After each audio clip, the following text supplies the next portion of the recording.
Welcome to the fourth meeting of the R workshop. I'm pretty sure this is the fourth meeting, although the pandemic has caused my counting abilities um, to deteriorate.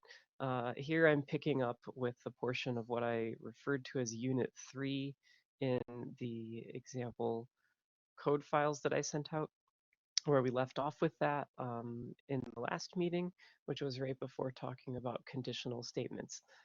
There's a heading called conditional statements in the um, PDF summary, if you're looking at that, and um, in the code file, there's a heading, there's a comment called if statements, um, and I'm going to share my screen now. This is the Unit 3 code file, and I set my working directory to where I have the relevant files, and I ran these two lines of code to retrieve the same data set that we've been working with as the example.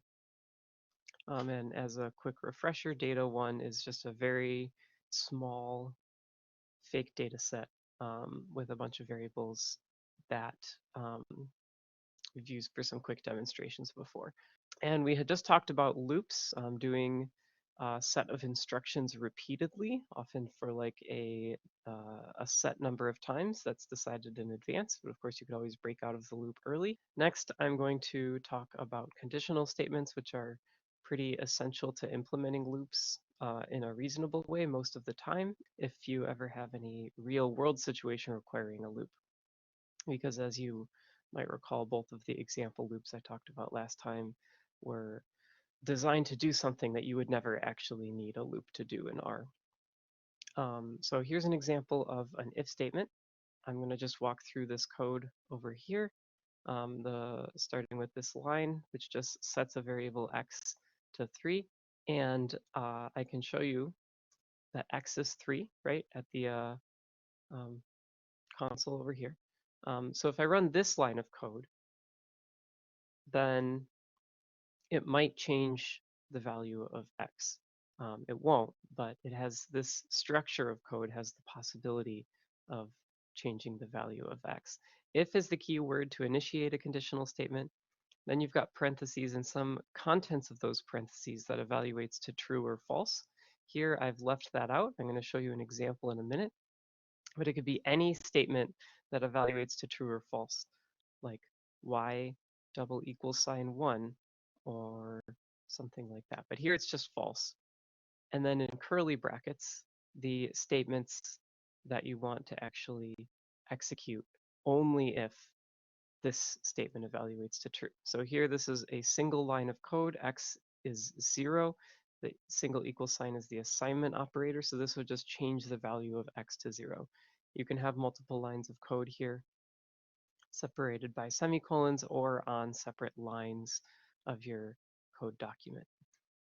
The point of this was to show you that x is still 3 after running this line of code because the contents here were false, so this portion of it never got executed. If I ran this one instead, then x would be changed to 1 because the contents of the parentheses evaluated to true, and so the assignment command got run.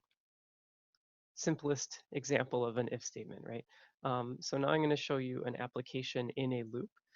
Here I'm going to set x to null initially, and then I'm going to loop through the indices of the score variable, which is a variable in this data set that I have. And I've attached the data set, so I'm just referring to score by name in this case. Score is this column. That column is a vector because a data frame is a list of vectors.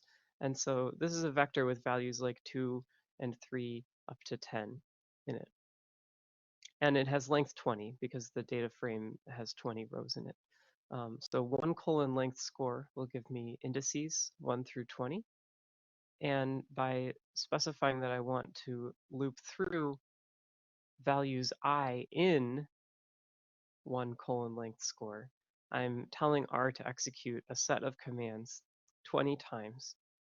During each of those 20 instances, the value I will be in turns, 1 and then 2 and then 3 and so forth all the way up to 20.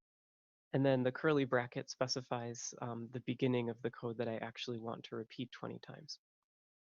And there's sort of two lines of code here. The first is an if statement within the for loop. And this conditional has a much more complicated value here, but this will evaluate to either true or false. Race is another column in the data frame. I is the index, so this will retrieve that same participant's value for race and check to see if it's equal to white.